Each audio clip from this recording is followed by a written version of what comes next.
Halo para pemirsa Sekolah Birokrasi Channel, jumpa lagi kita dengan tema terkait dengan tetap masih bicara mengenai kolaborasi.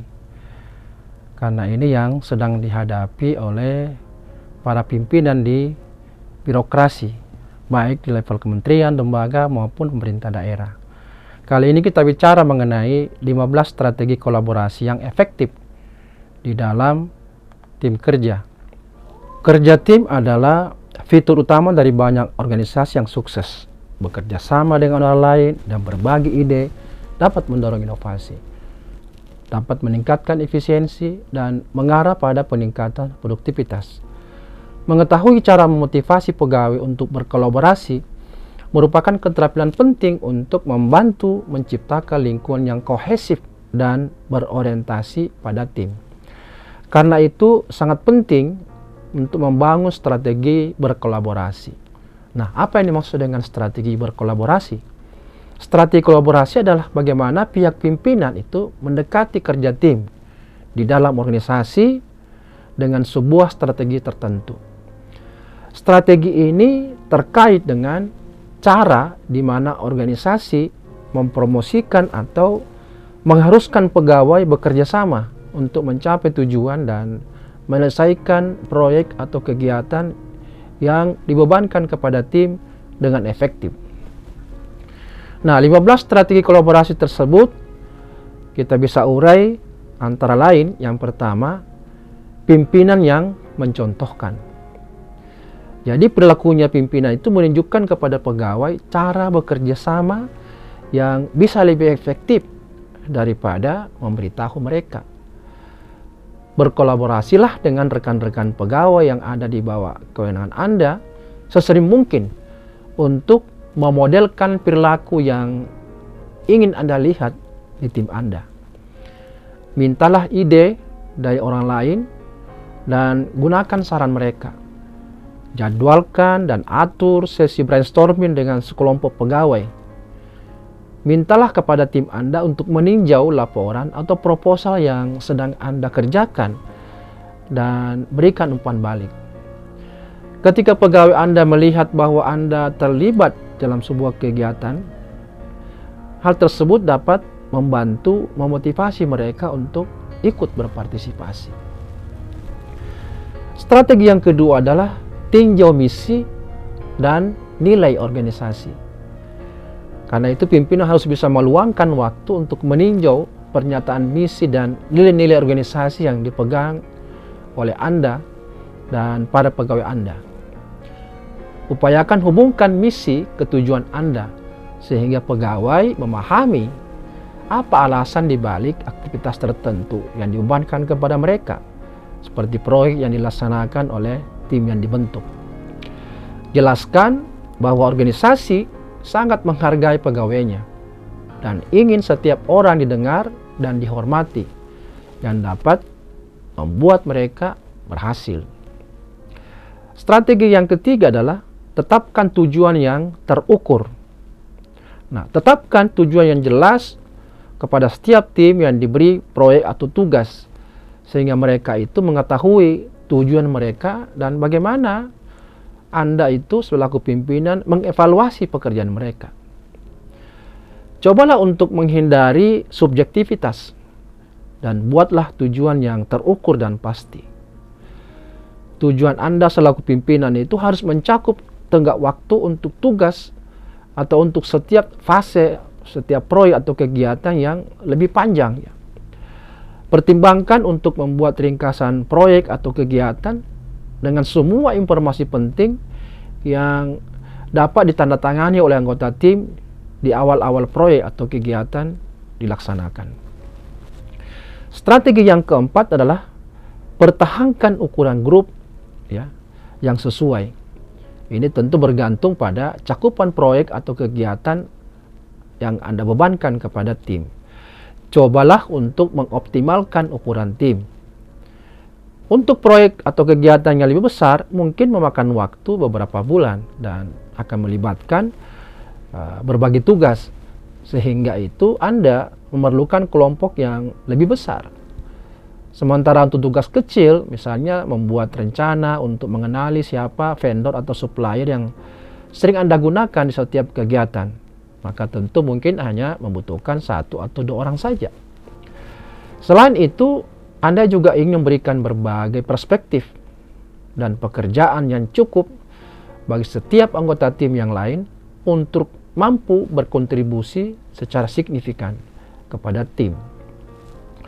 Strategi yang kelima adalah tentukan peran anggota tim. Nah, untuk proyek-proyek besar, pertimbangkanlah untuk menentukan peran setiap anggota tim, sehingga terbantu menentukan anggota tim atau grup dan akan menghindari adanya persaingan di antara mereka. Atau juga Anda dapat memberikan peran dan mengizinkan tim untuk menetapkannya. Tentu ini lebih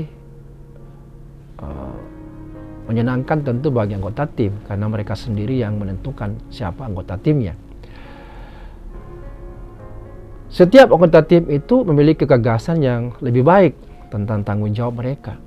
Dan Anda tahu cara terbaik untuk meminta pertanggungjawaban setiap anggota berdasarkan peran mereka di dalam tim atau kelompok. Strategi yang keenam adalah mempromosikan kreativitas. Salah satu manfaat kolaborasi adalah inovasi yang dapat dihasilkan dari sudut pandang yang berbeda-beda menjadi satu. Dorongan pegawai untuk berpikir kreatif dan menawarkan ide-ide non-tradisional atau tidak biasa. Ini dapat membantu memotivasi pegawai untuk menghasilkan solusi yang lebih efisien dan efektif, serta akan mendorong organisasi lebih maju. Strategi yang ketujuh adalah tetapkan proyek atau kegiatan yang membutuhkan pemikiran kritis. Ketika masalah tidak memiliki jawaban yang mudah didefinisikan, upaya kolaborasi itu dapat membantu mengembangkan strategi yang unik dan beragam cara untuk mengatasinya. Ketika organisasi Anda menghadapi masalah yang membutuhkan pemikiran kritis dan analisis, maka mintalah beberapa dari anggota tim Anda untuk bekerja sama mengembangkan strategi, mendekati masalah dari berbagai perspektif sehingga dapat membantu mengungkap informasi latar belakang yang relevan, memperkenalkan komponen baru, dan mengembangkan solusi dari berbagai sudut pandang yang Anda peroleh melalui anggota tim. Strategi yang kedelapan adalah atur prosesnya. Jadi saat Anda menerapkan kolaborasi di antara anggota tim, penting untuk menjelaskan dengan tepat seperti apa itu.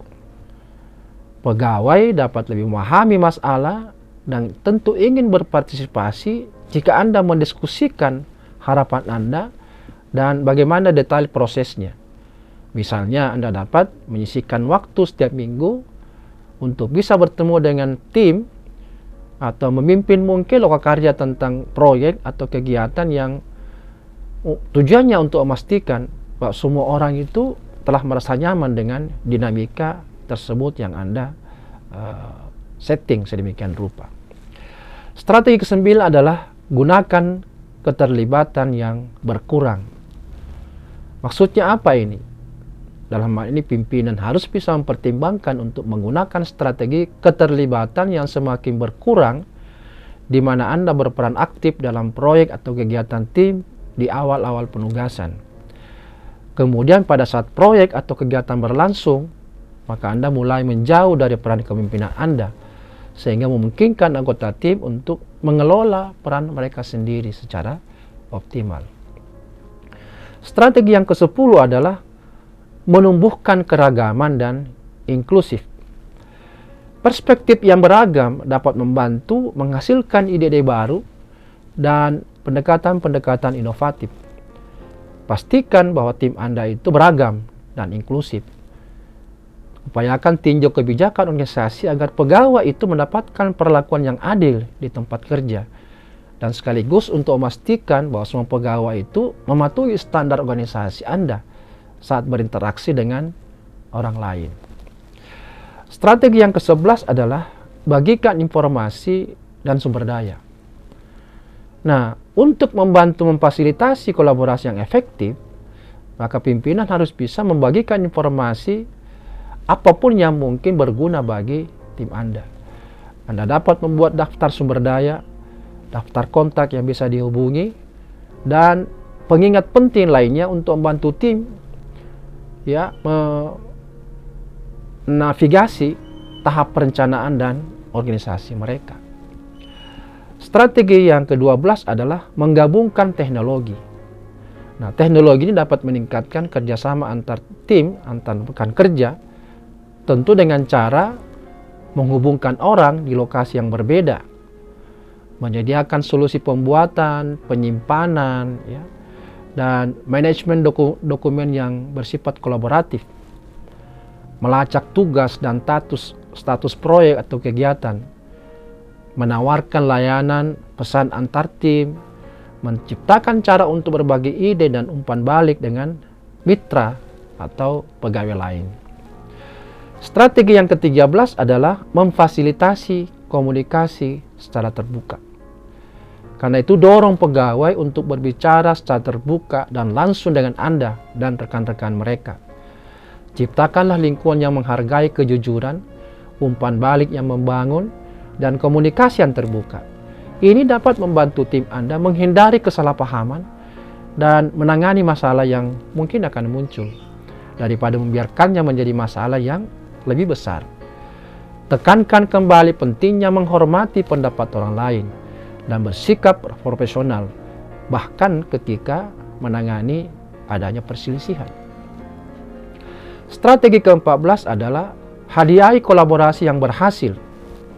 Di sini kenali pegawai yang bekerja dengan baik dengan orang lain dan berhasil menyelesaikan proyek atau kegiatan sebagai sebuah tim. Menghargai jenis perilaku yang diprioritaskan organisasi itu dapat membantu meningkatkan motivasi dan keterlibatan pegawai Anda. Anda dapat memberi selamat kepada pegawai, bisa melalui email ke bidang atau bagian, atau mungkin seluruh organisasi, dan mengakui keberhasilan mereka. Karena itu lakukanlah melalui berbagai cara, misalnya membuat spanduk di kantor, memberikan kartu ucapan selamat, atau mungkin perayaan makan siang dengan teman-teman lain di restoran. Strategi yang terakhir yang ke-15 adalah mintalah umpan balik. Nah, pegawai itu dapat lebih mungkin untuk terlibat dalam kegiatan yang mereka bantu untuk dikembangkan. Minta anggota tim Anda untuk membagikan preferensi mereka tentang bekerja dengan rekan-rekan mereka dengan pertanyaan-pertanyaan yang kita bisa ajukan kepada mereka. Misalnya, apakah Anda itu lebih suka bekerja dalam kelompok kecil? Misalnya antara 2-5 orang. Atau mungkin senang bekerja di kelompok besar seperti 6 orang ke atas. Pertanyaan juga kita bisa ajukan, apakah Anda suka menetapkan arah proyek? Atau Anda lebih suka membuat rencana sendiri? Apakah Anda lebih suka menjadi pemimpin tim atau anggota tim? Jenis gaya kepemimpinan apa yang Anda sukai? Anda dapat menggunakan informasi ini untuk membuat tim yang berpikiran sama, yang lebih menyukai gaya kerja yang sama, dan menggabungkan strategi yang sesuai dengan mayoritas pegawai. Inilah yang ingin sampaikan dalam kesempatan ini. Mudah-mudahan memberikan manfaat dan kita ketemu pada tema lain. Salam reformasi birokrasi.